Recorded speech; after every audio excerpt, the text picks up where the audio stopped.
all of our revered faith leaders, Puja Swamiji, respected Maulana Madniji, Sri Paramjit Singh Chandokji, our respected Yasmin, and all of the scholars and scientists and leaders here today, and especially our young sisters. It's such a great honor to be able to be here today. And we're here in a land, in a culture where we pray to and for the natural world.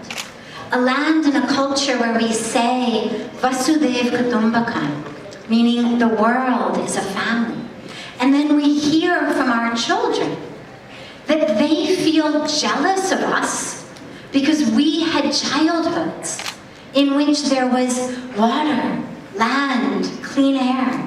And it's amazing because all parents, universally all over the world, get up in the morning, and whether they're working in an office or working at home, they are working morning to night to give their children a better life. If you say to people, why are you working so hard at the office? It's takimeda bechonko, so that my children can have opportunity, they can have possessions, they can have things, they can have money, they can have a better life. If we took 25%, even if we took 10% of the time that we spend in the office trying to make money to give our children a better financial life, and actually put it to working for water, we could actually give our children a life in which not only did they have money in their pockets, but they had water to drink. They had food that was healthy to eat. They had air that they could breathe, and in which they don't have to be jealous of us. We have gone backwards there. Usually the elders are jealous of the youth. But water is such a thing, land is such a thing that now our youth are jealous here. It's a problem that we have created, but it's a problem that we are the solution to. The technology is there. We've heard so much today, and so many of us go to so many different conferences and events where we keep hearing about the wonderful technology. Along with the technology, we have the opportunity ourselves to actually be a large part of the solution. Because a large part of what is happening to our water and our land is actually in our hands. We don't have time to go into much of it today, but I want to just give you a couple of quick statistics. The amount of water that goes into the production of 1 pound of beef, that is basically you and a friend sit down and have one meal of hamburgers, is about 10,000 liters of water. It is about the amount of water that you use if you bathe every single day for 6 months. Now, if you don't eat beef but you eat chicken, it's about 1/3 of that. Which means, are you prepared to not bathe for 6 months to offset the water of that hamburger? Are you prepared to not bathe for 2 months to offset the water of the chicken? And now I'm not talking about backyard farms. I'm talking about the animal agriculture, the industry that has come up.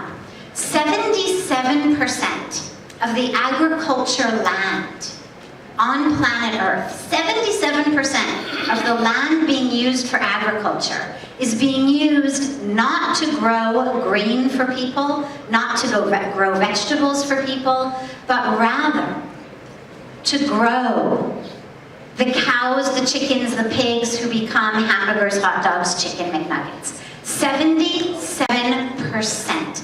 You can take 1 acre of land. On 1 acre of land, you can grow about 40,000 pounds of potatoes. That's about 18,000 kilograms of potatoes.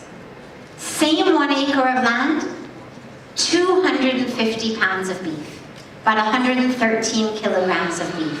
So 18,000 kgs of potatoes, or 113 kg of beef. We have the solution in our hands. It's in what we eat. It's in how we shop.